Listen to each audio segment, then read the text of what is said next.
Today we are going to discuss a SWOT action plan. Typically, companies do a SWOT analysis as part of their annual strategic planning or business planning, but it can be used to address many different situations, such as analyzing a potential target market, new product, or business project. Many people are already familiar with SWOT and running a SWOT exercise, but in case you need a refresher, let's quickly review the components of a SWOT analysis. Strengths are the advantages and positive attributes held by the company that will help achieve your objectives. Weaknesses are what will impede the company's growth or place it at a disadvantage. Both strengths and weaknesses are internal factors. They are what you and your team can completely control.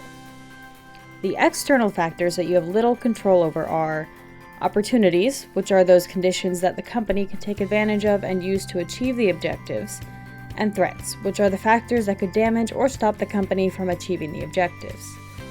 SWOT is a strategic tool, and companies can use SWOT to help manage the impact on revenues or pivot in a new direction by using strengths, seizing opportunities, turning weaknesses into strengths, and mitigating threats. As an example overview of a SWOT process, we're sharing Upstart Group's experience, facilitated by our president.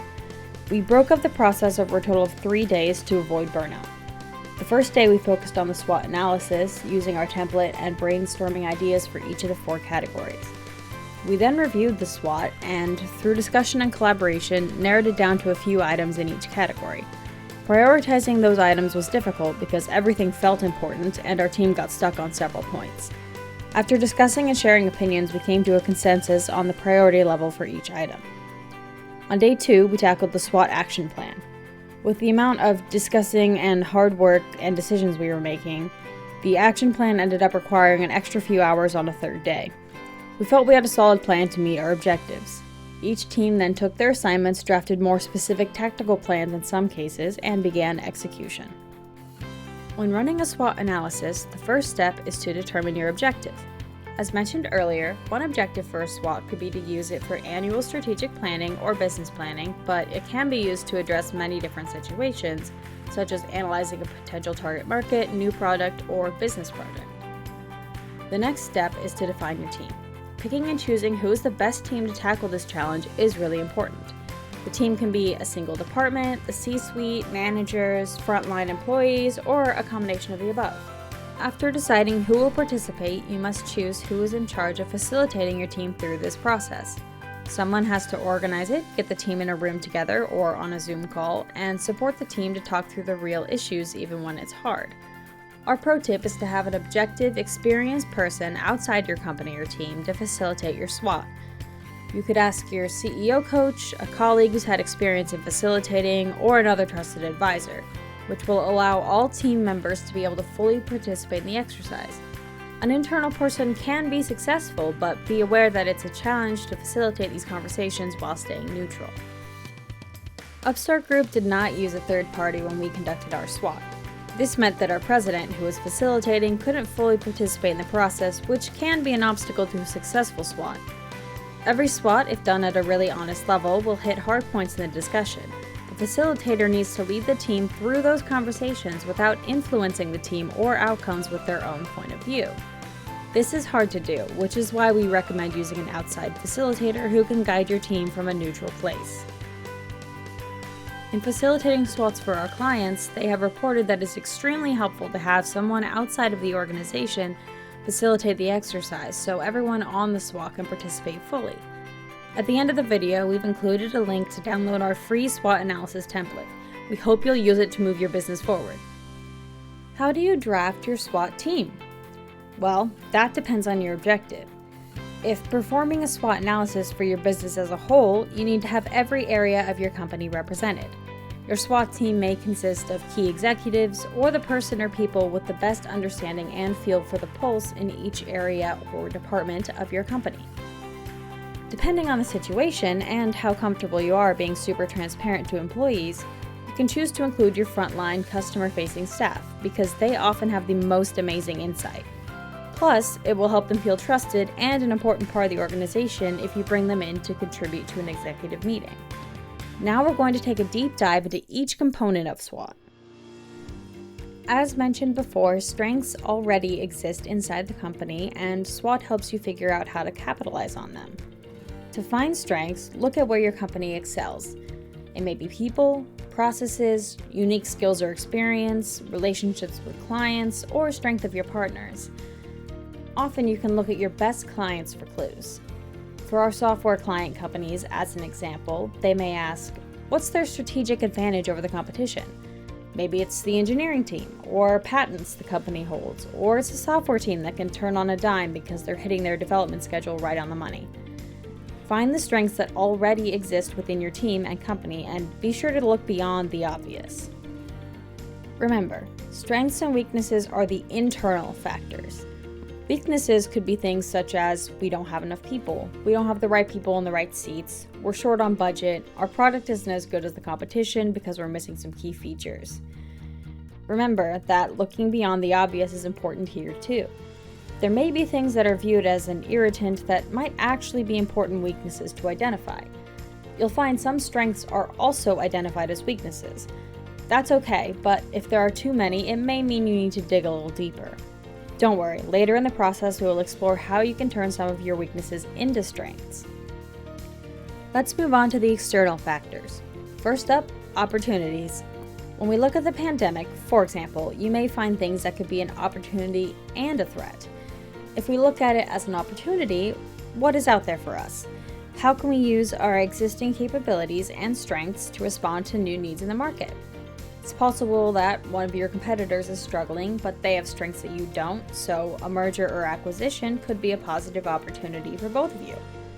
Regulatory changes, environmental factors, or other changes might represent an opening for your company. SWOT can free up your team's thinking, and remember, there are no bad ideas. That's an important facilitator tip, by the way. Setting ground rules to create safety for brainstorming is critical. If all ideas are accepted and encouraged, you'll be amazed at the creativity your team can show. The last category is threats. An example of an external threat is a pandemic like COVID or any other worldwide or countrywide challenge such as increased tariffs on imports. For example, Upstart Group had a client a few years ago where 90% of their product was Chinese import. So when the US imposed higher tariffs on imported goods from China, their business model was threatened. Upstart Group helped facilitate a SWOT analysis with the objective of determining what percentage of the product manufacturing could be moved to places like Mexico or Brazil where the tariffs weren't as high. The solutions arose because the company asked themselves, how do we mitigate this threat? When looking at your company's external threats, consider asking yourselves, is it a threat? Or is it actually an opportunity? Sometimes, after mitigating a threat, you're in a better position than if you had continued with the status quo. Now that you've brainstormed items in each area of SWOT with your team and created your lists for each area, what do you do with it? If you perform a SWOT analysis but don't turn it into an action plan, you'll miss the most valuable part of the exercise. We've included a link to download our free action plan template at the end of this video. Use it to help your business take flight. The first step of the action plan is to prioritize. If you have 10 to 12 things in each of those 4 buckets, how do you decide on the top 3 to 5 in each category that you're going to tackle in the action plan? If you're doing the SWOT for a particular situation and have a really clear objective, there will be a lot of things that naturally fall to the bottom of the list. Those items might be great ideas that you want to tackle long term, but they don't fit your current objective. Make sure that your team works together to prioritize because unless you have an enterprise company level budget, you're not going to be able to do them all. Specify further by assigning the priority level of each of those 3 to 5 items in each of the 4 buckets. An item may be a showstopper, which is we have to tackle this immediately. The take care of now priority level means it needs to be tackled within the next couple of weeks or months, depending on how urgent your objective is. It could be research further, which is something you know is important, but you need more information or brainstorming to figure out how to tackle it. And plan for the future items may be next year. As your team keeps fine-tuning the action plan, some items may fall off the bottom, and that's okay. Once your team has the prioritization complete for each bucket, you can now create action items for each priority. Pro tip: SWOT can be both invigorating and exhausting. Especially if your team is working remotely and you have a virtual SWOT environment like we did, we recommend tackling the exercise and action plan development in shorter working sessions stretched over a few days to keep the energy up and the ideas flowing. Once you've identified the action items in each category, ask yourselves, what are you going to do with each action item and who's the owner? Now, the owner may not be the person who's actually going to do it, but they are responsible for making sure it gets done. Some items may take cross-functional teams to accomplish. For example, sales may need someone from accounting, manufacturing, and marketing to accomplish their task. It could even mean partnering with or hiring an outside source or vendor. But you have to decide who's responsible for reporting back and making sure that the action item gets checked off. When you assign action items, also decide what the due dates are. Due dates can be anything from, by this time next week we're going to get to this checkpoint, to by specific date next month this item will be completed. And then, what are your budgets or resources? For example, I need X amount of dollars and these 3 people, or I need X amount of dollars to hire this vendor. Define whatever resources, time, treasure, talent will be needed, and then develop a cadence for progress updates. Progress updates could start as a daily stand-up and switch to every other day in 3 weeks, or be weekly or even monthly if the SWOT was for strategic or longer-term planning. If you're doing crisis planning, somewhere from daily to weekly is more realistic. And then you, as the CEO or your client's CEO, needs to hold those action item owners accountable for progress and completion. Again, the owner may not be the one actually completing the task, but they are responsible for knowing the status of the action item and making sure it is completed by the due date. We know from experience that a SWOT analysis is a powerful tool to help build strategy and map out a plan of action to move your business forward. We encourage you to take advantage of this strategic exercise. You can learn more about SWOT analysis on the Upstart Group blog at upstartgroup.com/blog. To download our free resources and SWOT tools or schedule a facilitated SWOT with an Upstart Group facilitator, visit the link in this video or in the video description.